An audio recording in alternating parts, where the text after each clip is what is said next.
Hey everybody, this is Aquila Carmen. Here, wanted to step in really quickly and just kind of share something with you. As quick as I can, but very powerful thoughts that I've kind of been dealing with, and I wanted to really share that with somebody. Sitting here thinking about salvation and thinking about what it really means to be saved in a sense of how do we deal with knowing that we have salvation, but yet we still have to deal with suffering. How do we deal with knowing who who our God is, knowing who covers us, who protects us, who keeps us, who God as our deliverer is in terms of our relationship with him. And so I really wanted to jump in and share a few thoughts with you. And so I want to really encourage you with this today, to remind you that, even in the fire even in the fires of life that we encounter, that you have the power and the strength and the need. You have what you need to be able to stand through the difficult challenges that we face in life. And I got to thinking about the Hebrew boys that are in the story in the Bible, Shadrach, Meshach, and Abednego, and in the third chapter of Daniel, where they have an altercation with the king, where they are refusing to pray, and so the king is going to put them in a fiery furnace. And it's got to be really, really kind of difficult to comprehend why it's our decision to follow Christ can sometimes bring a suffering peace, or a peace where it seems like even the ones that are next to us it can be against us, or even those who should be with us or for us are now not for us. Following Christ takes you to a place where you have to learn to say that if I have to go by myself, then I'll go by myself. Although the fact of the matter is, God is faithful and we're never alone. So many of us would like it to be true that salvation is a shelter from hurt, harm, danger, pain, disappointment. That it means that we don't have to experience heartache, headache, poverty, loss, failure, and abandonment. It's almost like, in a sense, that I'm saved now. And I used to tell somebody back 16 years ago when I first got saved and I gave my heart to Christ. And this is the way I perceived it, right? That now I've already been struggling. Life has already been difficult. It's already been hard. But now, at least now with God, I have someone to help me get through the hard part. And I don't have to do it on my own. That's the thing that I love about Jesus is, that he is a savior and a high priest for us who prays for us.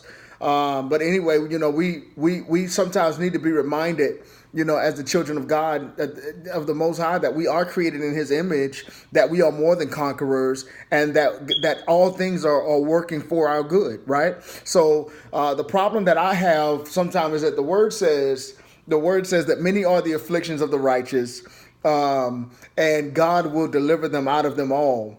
So almost instantly, as a human, sometimes I want to appeal God, demanding that he show up for me, demanding that he show up on my behalf, demanding that, Lord, I'm afflicted and you said you deliver me out of them all. Lord, why aren't you delivering me right here, right now? And so when we're looking at this story, we're looking at a timeline where these guys who trusted in God, like who would serve God and give them his life, give them their lives, who says that no matter what, we're not going to serve you, we're going to serve God, right? So it would almost seem like they would have never made it. If you read the story, they would have never made it to the fiery furnace because God would have showed up. But this is a perfect opportunity. Fire, challenges, hardship, the hard places in life are perfect examples for God to show up and show who He is, right? So we become afflicted, with a diagnosis that can threaten our life. We become afflicted with the trend of events that seem to drive us more and more into poverty. We become afflicted with constant rejections, with constant disappointments by sin that causes us to question, am I really who God called me to be? Our own internal struggles and issues and weaknesses that we have to wrestle with on a day-to-day basis. And these Hebrew brothers, they displayed no external conflict. And this is what I love about this story and how I'm so encouraged by these brothers, because they display no external conflict about who it is that God was, about who it is that that God was to them. So it's almost like they were saying to the church, if you're going to demonstrate faith, this is the way you demonstrate faith. Church, if you're going to serve God, this is the way that you serve God and not allow anything that you may be conflicted with internally. This is the way that you allow your faith to walk, right? So verse 16, and I don't have my Bible out, but if you read Daniel, the third chapter, if you read in verse 16, the first thing that these men begin to teach us in this story is that, and if you want to go read Daniel, the third chapter, verses 16 through 28, and that's where my thought is coming from today. But the first thing that the men teach us is that even when it appears, even when it looks like God is not faithful, we must remain faithful to God. Even when it looks like He's not showing up, we still need to show up for Him.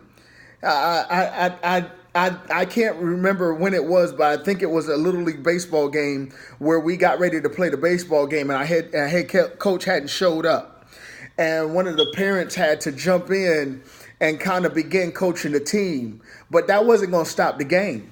That because the coach hadn't showed up, he already took us through practice. We already been swinging the bat. We already been swinging at pitches. We've been learning how to catch. We've been stopping ground balls in practice.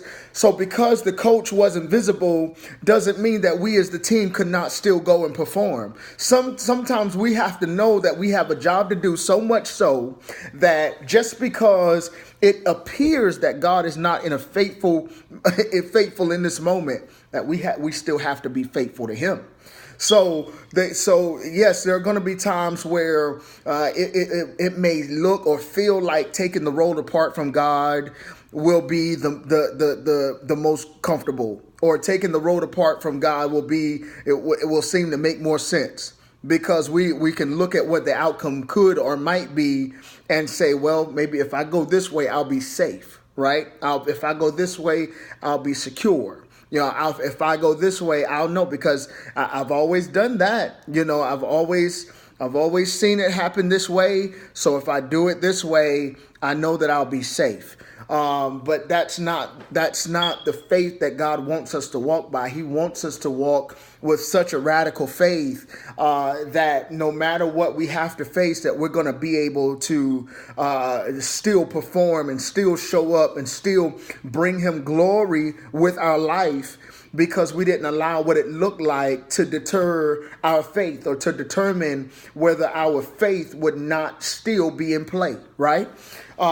And so you have to be committed to following God's plan for your life, and committed to trusting in His promises. You have to be so committed that you're going to serve God and love people and forgive people, no matter what it looks or seems or feels like.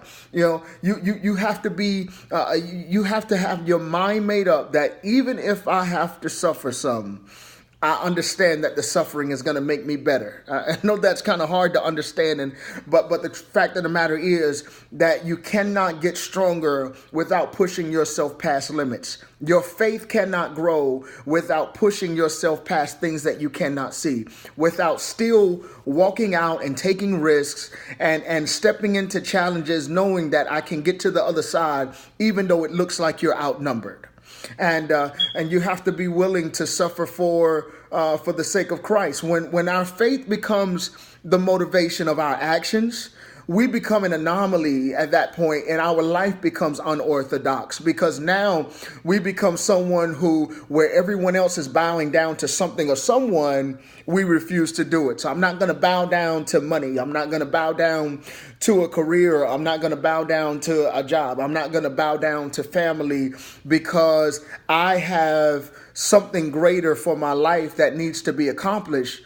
And so sometimes that may mean I have to be the anomaly. I have to be the one. I have to be the one thing that pulls away from everything else and operates differently. I have to become unorthodox, right? And so trials and tribulations, they are essential. They are necessary. They are absolutely relevant. They build our character. It builds a person who can operate by faith through the experience of overcoming. Right? So it builds integrity, and it builds you into a person who God can trust, which is so important. A place of fear develops a need for courage. So if you're not ever put in a place where you have to be afraid or you have to fear, you never know what it means to be able to find courage within yourself to get to the place on the other side of fear, to be able to overcome. And once you've done it once, when you face that next challenge, you now know I can overcome it again. And then you now know I can overcome it again, because through Christ I can do all things. And this is good to me, y'all. So I hope this is encouraging you. Listen, we cannot be too careful to answer, right? The word of God says in verse 16, it says the Hebrew boys, one of them said that we are not careful to answer the king. The king was trying to tell them that this was your last chance to give it up, or basically I'm going to burn you to death. But the Hebrew boys responded. They said, listen, what I'm telling you, we're not going to be careful to answer here. They were telling the king that this is not something that we're going to think about. This is not something that we're going to go and sit back and ponder about and wonder if our stand for Christ and our stand for God, our faithfulness to God, we're not going to sit back and think about if this is the right thing to do. And many times, you just have to stop thinking about what you should do and just figure out right then and there if this is the right thing. You understand it to be right, and then you stand on it no matter what. You cannot get into a conflict on whether you should do wrong because somebody expects you to. And I think that even in myself, sometimes my biggest conflict comes from the expectation that others have on me versus my call that God has on me. I think that a lot of times that people expect things to be a certain way, or for you to be a certain way, or for you to make certain changes in your life because they feel like something should go in a specific direction for your life because they have their view of it. But yet when it comes down to it, you have to be able to stand and proceed and move forward no matter what the expectations of others are for you. Okay, so this is what is so great about this story, because there's a few things that they teach us here, that they taught us here. Again, you got to read Daniel 3, verses 16 through 28 is going to give you the meat of it. But here's what we find out. They were in a position that they had to trust God in the fire, and they trusted God. Right there. They trusted God. They were in a position to trust God in the fire, and they trusted God. And so what happened in the response of them trusting God is that the king had to go back on his word, because when they got thrown in the fire, the word says that the soldiers looked into the fire, first of all, the soldiers that put them down into the fire, lowered them down into the fire. The fire had gotten so hot that they burned to death as they lowered the men down into the fire. But the men went into the fire and they did not burn. Their clothes did not catch on fire. And the word even says that even the smell of smoke was not detected on them, right? So what you have to understand is that in your trust in God, even when something looks like it will destroy you or it will kill you if you go through it, trusting God brings you to a place that you understand that because God is with you, that there is nothing that can overtake you. That because God is with you, there is nothing that can destroy you. That because God is with you, that you are protected. And this is what you need to understand here, is that because of their faithfulness to God and their trust in God, God changed the king's word. I don't know what word someone has spoken over your life. I don't know what that word is. I don't know if that word is failure. I don't know if that word is cancer. I don't know if that word is terminal illness. I don't know if that word is hospice. I don't know if that word I don't know what that word that somebody has spoken over your life, but you cannot receive that word. You have to understand that your trusting in God will change the word. That your trusting in God will change the word of someone who thought they had authority over you, will now have to double back and say, I didn't mean what I said. I didn't mean what I said. Number three, they yielded their bodies, which means that even though it looked like it was going to be a harmful situation, because they trusted God enough and yielded themselves to God, God kept them.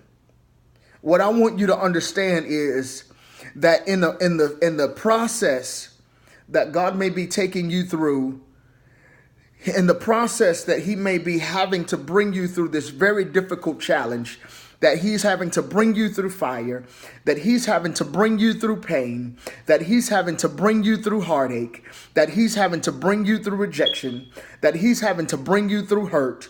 What I want you to understand is that God will keep you and he will sustain you through it all. He refused, these men, number four, they refused to serve or to worship any other God. They were committed. They were committed. And you cannot be a Christian, you cannot be a believer and allow things like temptation to pull you out of God's will. You cannot be in a position where you're not committed enough to God, that you're not giving him your mind, your body, and your soul, that you are not giving him your entire you. You can't play two sides of the fence. You can only be for God. Because if you're not for him, you're against him.